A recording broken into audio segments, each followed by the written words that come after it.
जय हिंद। जैसा कि हम देख सकते हैं कि अभी कोरोना चल रहा है और पूरे विश्व में ये महामारी बहुत ही हैवॉक मचा रहा है और ख़ासकर इंडिया में अगर देखा जाए तो इंडिया में बहुत ही भयावह स्थिति बनी हुई है। रोज़ाना केसेस 4 लाख से ऊपर पहुंच चुके हैं और अभी भी कहा जा रहा है कि थर्ड वेव आएगा।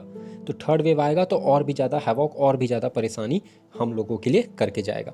इसमें सारे हेल्थ वर्कर्स, सारे जो भी फ्रंटलाइन वर्कर्स हैं, सब लगे हुए हैं, सब इस महामारी को कंट्रोल करने में लगे हुए हैं।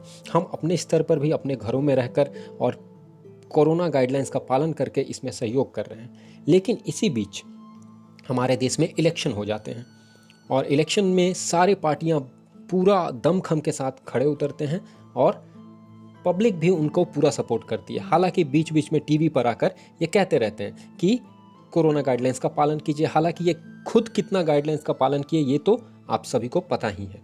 तो ऐसे सिचुएशंस में इलेक्शन हुआ जिसका घोर निंदा किया गया देश के लोगों के द्वारा और विदेशी मीडिया के द्वारा भी कि ऐसे टाइम में इलेक्शन नहीं होना चाहिए था, इन्हें टाला जा सकता था।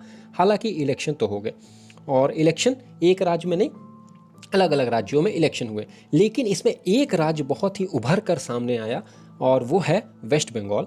यहाँ पर बंगाल में बहुत ही अजीबोगरीब घटनाएं देखने को मिली, जिसमें से आपको इलेक्शन में वायलेंस देखने को मिला और इसके बाद अभी वहाँ पे कोरोना का भी भयावह स्थिति बनी हुई है।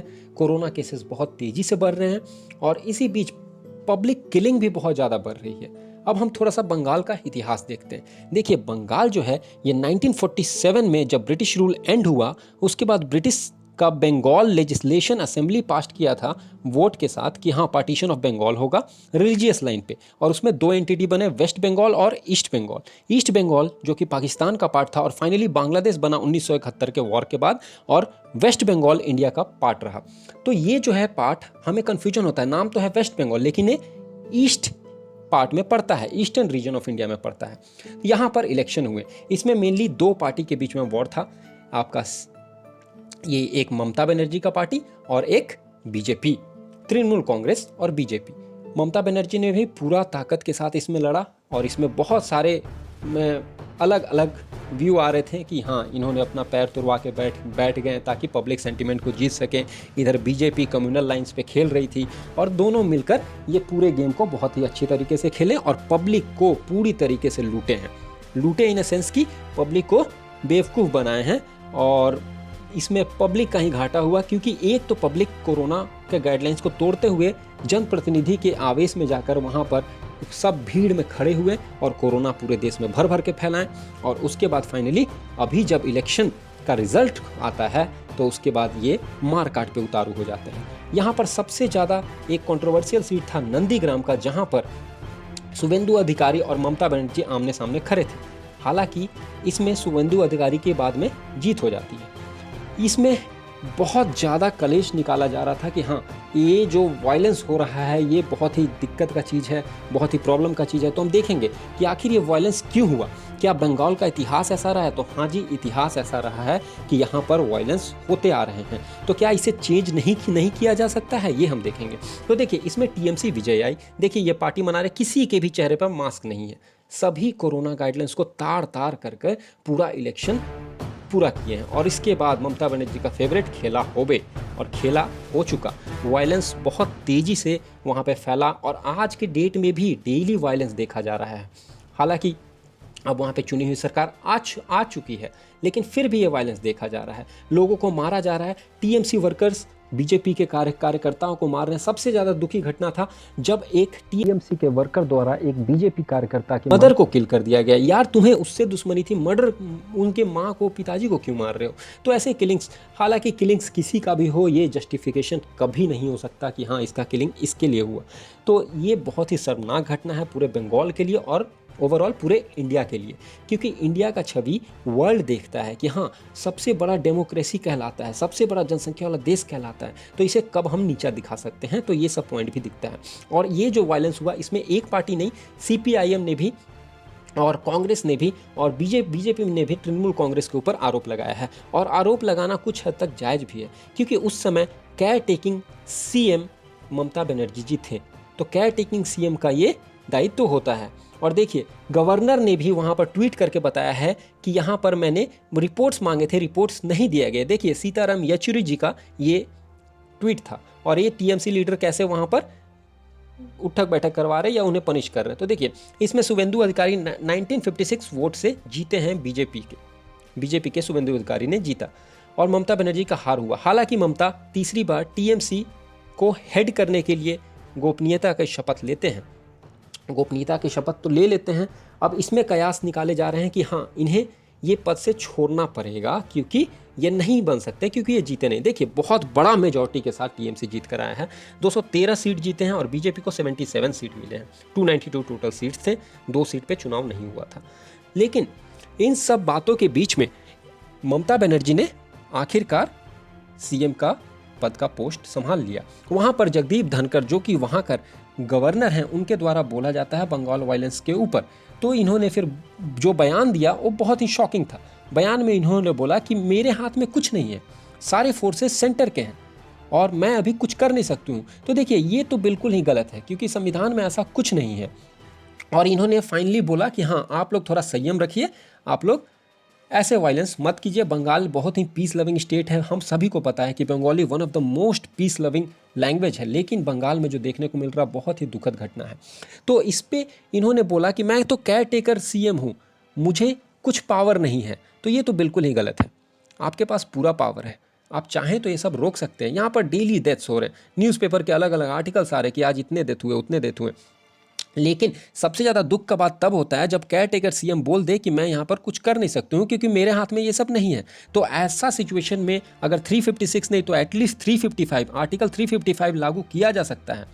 आप देख रहे हैं यहाँ पर लगातार मैं स्लाइड्स लगा चुका हूँ जहाँ पर आरोप प्रत्यारोप का सिलसिला चालू है। टीएमसी ने भी बोला है कि जो रेप चार्जेस बीजेपी वालों ने लगाया है वो सब गलत है, और टीएमसी के कार्यकर्ताओं को भी मारा जा रहा है। तो ये दोनों तरफ से हो रहा है। देखिए ये कोई भी कर रहा, लेकिन ये बहुत ही दुखद है, दोनों पार्टियां कर रही है और ये दुखद है घटना है, और ऐसा नहीं करना चाहिए। अब हम इसमें थोड़ा सा कॉन्स्टिट्यूशनल एंगल पे जाते हैं। क्या 356 का केस बनता है इसमें? तो देखिए 356 का केस बन सकता है। कैसे? क्योंकि यहाँ पर गवर्नर ने ओपनली एक्सप्रेस किया है उनकी इनएबिलिटी टू कलेक्ट रिपोर्ट।